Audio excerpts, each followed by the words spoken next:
Hello everyone, well here we go again, we're on the cusp of another season of winter updates. Can you believe it? On Sunday, 4th of September, we will be releasing the first winter 2022-2023 update. And then we'll be doing winter updates every week, right way through to the beginning of December, when we will release our winter 22-23 forecast. Wow, exciting times. It's going to be the first batch of long range that we've done since we signed off on the winter forecast at the end of last year for 2021-2022. So I've had a long break from the long range, or we all have, here on the channel. Been a long time coming, this, but finally we're about to get back to doing the long range. There will be a couple of changes I'm going to talk you through in a moment to the format, this year. So I'll talk you through that in a second. Just say that if you're enjoying the content on the channel at the moment, then please can you like, share, subscribe,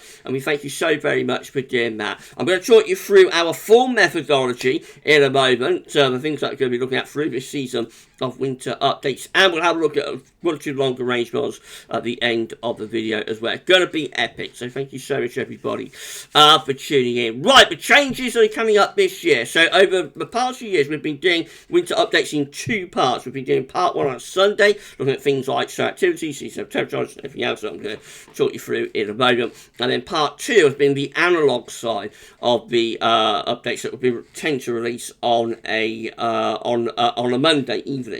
And with those, both parts have been tending to come to around 40-50 minutes. Sometimes analogs, going all the way back to the 1800s, very in-depth, very extensive analogs, like 40-50 separate analogs to look at. Because I'm still recovering from the operation, I had a big operation earlier on in the year on the mouth to remove a mouth cancer, and I had a cut to the neck, which was quite a significant cut that I had to have around here, and I am actually still a little bit fatigued from that. I have not completely recovered, I don't think, from the operation. It could be another sort of 3 to 6 months before my energy levels are back to where they were, before the operation. It was a very significant operation. Because of that, we're changing the updates a little bit this year. So we're not going to be doing the updates in two parts. It's going to be one part that will be released every Sunday. So there won't be like a part two. We will still have analogs, but they'll be reduced in number. So this year, we're only going to be looking at key years from 1950 onwards in our analogs. We're paring down the analogs to the most pivotal and key years, and they will be included, within the winter update. But it's just going to be like one single winter update rather than doing them in two parts. I'm going to try and keep winter updates around 30 to 40 minutes, maybe 45 minutes at the most.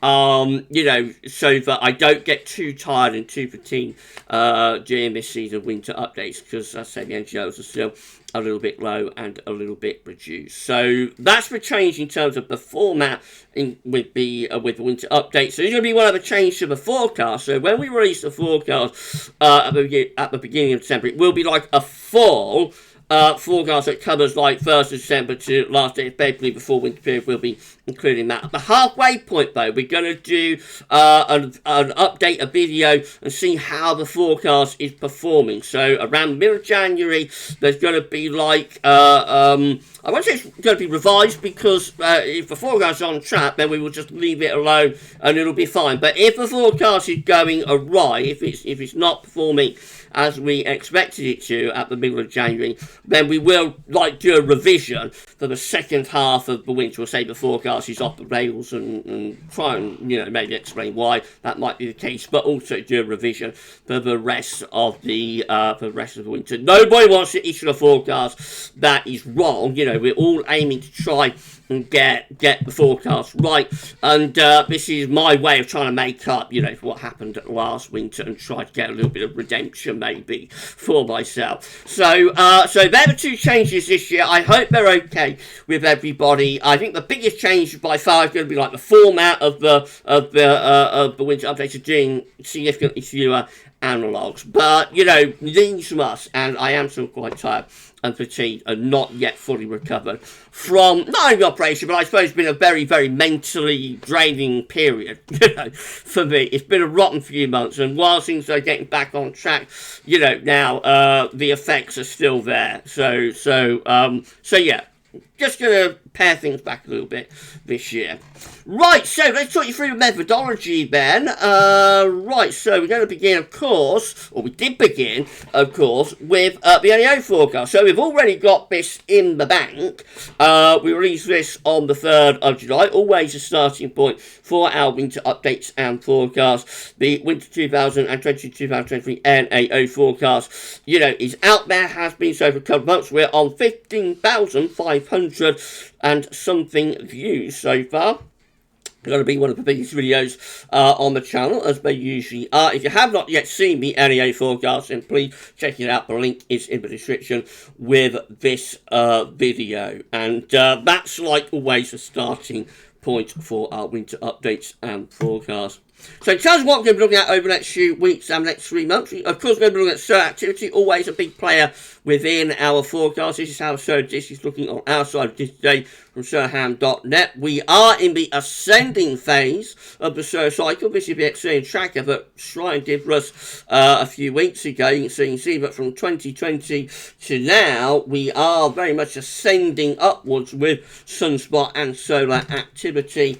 So we're not yet at solar maximum, we're moving towards solar maximum, however, in the ascending phase, and our tracker will be keeping an eye on the ascending phase of solar cycle number 25. We'll also be doing that through the spotted days GIF as well, that Richard will be sending us every week too. So Shrine and Richard are poised and raring to go to keep us updated on what's going on with Solar Cycle 25. Of course, we're going to have a look at sea surface temperature anomalies. The ocean's always very, very important players in any winter or season, actually. So we're going to be keeping a close eye on the ENSO region. It looks like it's going to be the 3rd La Nina winter in succession. So you can see the blue colours there indicating cold average sea surface temperature on the equatorial Pacific Ocean. At the moment, La Nina seems to be strengthening. The question is, how strong will the La Nina get? In the northeastern Pacific, we'll be looking to see whether there's any sign of a cool down. You would expect a response to the La Nina in the northern Pacific to cool down the oceans, but at the moment we have got very, very, very warm to hot sea surface temperatures in the northern Pacific, which is quite unusual after such a long run of La Nina. You would be expecting a wider ocean now to be responding to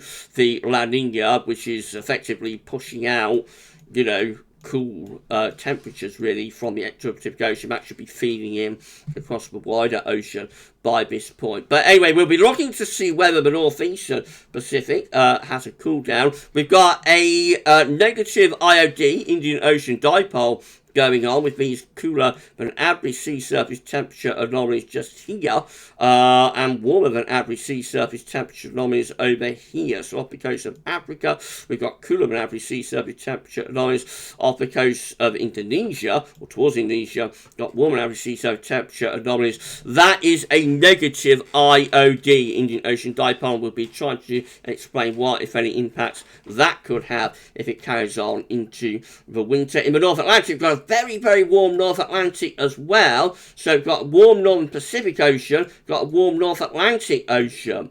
Quite warm through the tropics too. We've had a quiet start to the hurricane season, but with this warmth through the tropical Atlantic, Caribbean, and also Mexico, I think we could well see this hurricane season ramping up. It's a little bit cooler through there. We're not that far from a tripod. We'll be looking to see whether we get a tripod this season. But to get a tripod, I've got to move these warmer than average sea surface temperature on the north from Newfoundland back towards Greenland.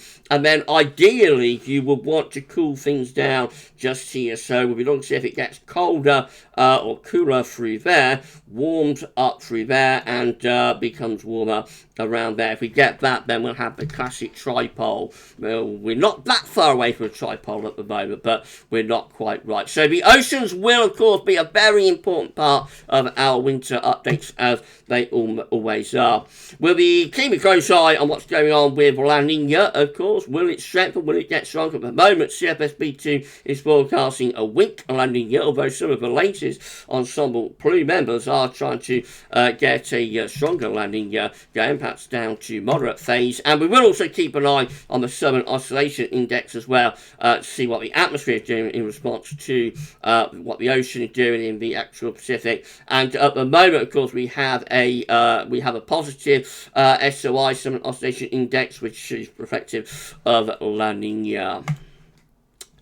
The hurricane season, tropical storm season, always an important part of our winter updates right the way back to the beginning. So this is the 2022 Atlantic hurricane season page.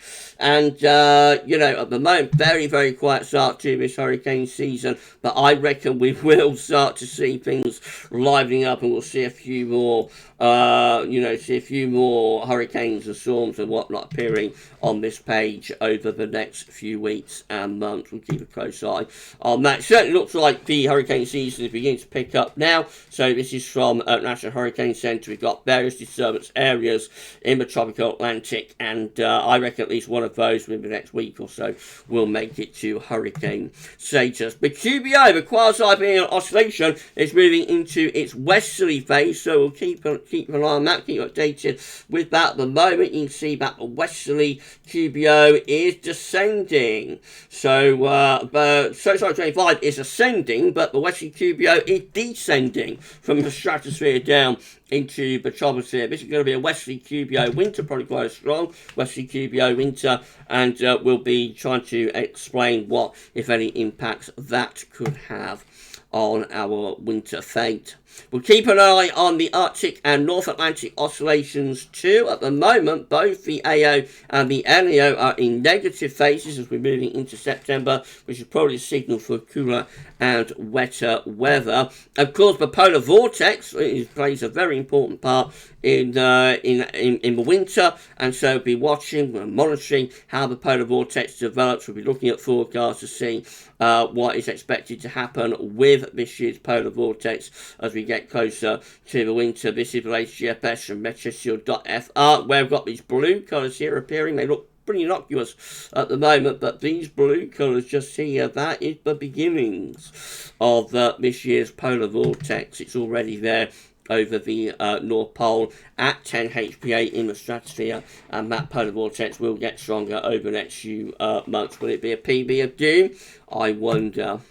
The earlier updates, the first one or two, will look at Arctic sea ice extent as well. That's how Arctic sea ice extent is currently looking with this blue line just here. So we are under average, but not too far under average. On Sunday, we'll go through all the years and see how this year's Arctic sea ice melt season is comparing to previous years. And as ever, the fan favourite, one of the fan favourites, will return, which is snow cover for Eurasia. So yes, this is a famous chart from our winter updates right way back to the very beginning. Eventually, all of this is going to fill up with snow. The entire Siberian and Russian plain will fill up with snow. How quickly will that happen? We will find out as we go through our winter updates over the next months. This becomes a much more important feature around October and into November, but we do look at it in every single winter update. We got a few white splodges here and there telling us that there's a few little snowfalls going on over eastern portions of Siberia at the moment, but not very much. But I promise you that by the end of the winter, by the end of winter updates anyway, by the end of November, all of that will have filled up with snow, and how quickly that happens we shall see, and time will tell. There will be analogues included. As I told you, they're going to be pared down and reduced in number, but we will still do analogues, if only to try and quantify the things I just talked about. So, things like the hurricane season and like the QBO, we will have to use analogues, a reanalysis, to try and work out what the impacts of those elements could be. This is how the analogue for winter 2021-2022 came out in the end. So it was a zonal Atlantic-driven winter with high pressure in the Atlantic extending into Western Europe. It was almost quite a coldish winter over northeast Europe. We had this trough of low pressure, and that's where all the cold air was, going down into the far north and northeast of Europe and into northwestern parts of Russia. If this high pressure have been pulled away from us a little bit, we probably would have started to tap in to some of that. But as it is, the trough was away to the northeast, and we kept winds coming in off the Atlantic through most of the season. So a relatively mild but dry winter for 2021 and 2022. But we will be focusing on analogues from 1950 onwards only with our winter updates this year. I hope that is okay with everyone. And then there will be 3 seasonal roundups as well. As always, the long range models are going to have their say in all of this. So just go through some long range model data. Finally, so CFSB2, this is how the CFS is forecasting winter 2022-2023, Atlantic driven and westerly. Here we go again. CFS is added again with a westerly Atlantic driven, probably quite wet winter being forecast. And to be fair, we do need the rain. This is how ECMWF is looking in terms of mean sea level pressure anomaly for winter 2022-2023. Not that different from like last winter, really. Quite anticyclonic, high pressure in from the Atlantic into northwest Europe, low pressure around Iceland and Greenland. Lots of Atlantic driven, dry and mild winter being forecast there by ECMWF. This is UK Met, Glow C5. This is just going up to January, November, December, January. Very similar though to ECM, with the ridge out in the Atlantic extending into western parts of Europe. Low pressure is pushed up at Pio.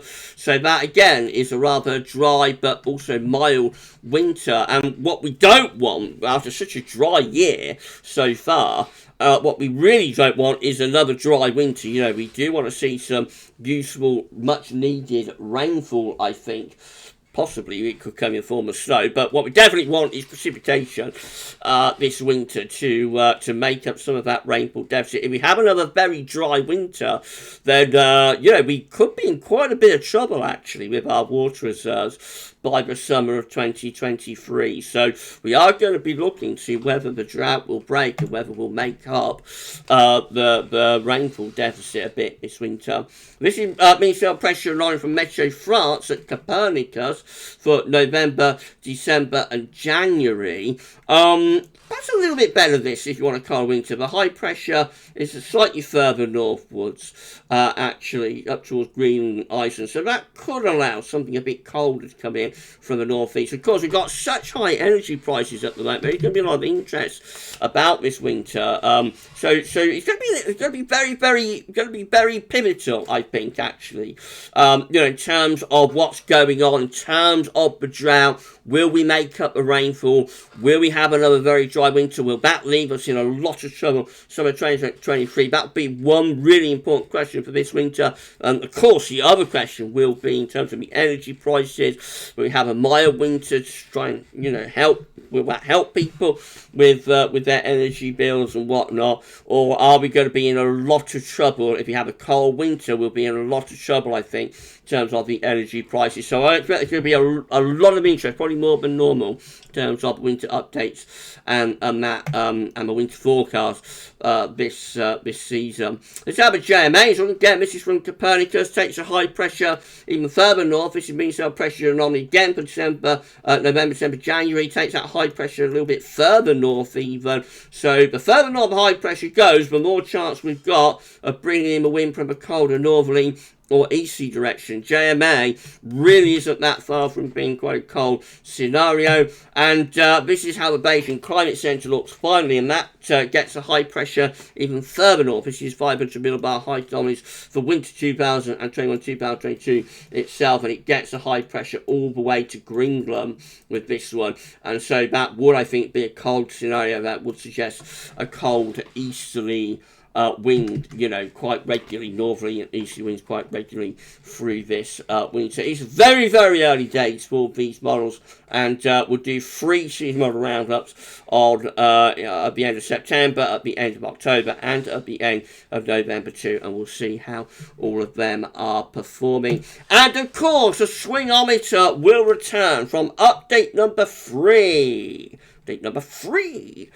Richard will bring us the GavsWeatherVids Winter 2022-2023 swingometer. This is an example from last year's winter updates, and we had a lot of fun with the swingometer, so that will be coming back again. Richard is poised and raring to go from the 3rd update with the all-important GavsWeatherVids Winter 22-23 swingometer. So it's all to come, it's all to be revealed. It all kicks off from Sunday, the 4th of September. If you would like to, then you can subscribe to our channel and make sure you click the bell. You will then be notified when we release our winter updates every Sunday. And it's going to be epic. It's going to be an epic run. And I'm just looking forward to getting back to the long range, which has been such a long time coming. But I've got to see whether I can actually remember how to do it, you know. So I was a bit, I did actually start video like the other day on Bank Holiday Monday, and with that I was a bit unsure whether I would actually remember, you know, how to do it. It's been such a long time since I've done one, and that went okay. So hopefully when I get into my stride with the winter updates, well, it'll take me a week or two, you know, to get back on track, but hopefully eventually I will, it'll all come back, you know, like riding a bike, it'll all start to come back, and I'll remember how to do it. But it's going to be interesting anyway. It's going to be interesting. There's going to be a lot of interest, I think, as I explain the reasons why, and it's going to be interesting to see what happens. So update number 1 will be coming up on Sunday. It's going to be premiere, by the way, so that's going to be premiere at 8 p.m. on Sunday evening. The rest of the updates will just be released as regular updates, probably update videos, you know, probably 10 a.m. And whatnot on a Sunday morning as usual. But for week number 1, for update number 1, we are going to premiere that, and that will be at 8 p.m. on Sunday. So get your glad rags ready, and I shall see you on the red carpet on Sunday. And then the following day, on the Monday, we'll do a live stream where we will have a bit of a chat about that winter update and see what you all thought to it. So, here we go again. Winter updates are virtually here. Winter update season is about to kick off once again. So, get ready. And here we go again. We're back with the long range. And I shall see you on Sunday for update number 1. If you have enjoyed this video, then please like, share, subscribe. And that's all for now, though. And thank you so much for watching. See you on Sunday.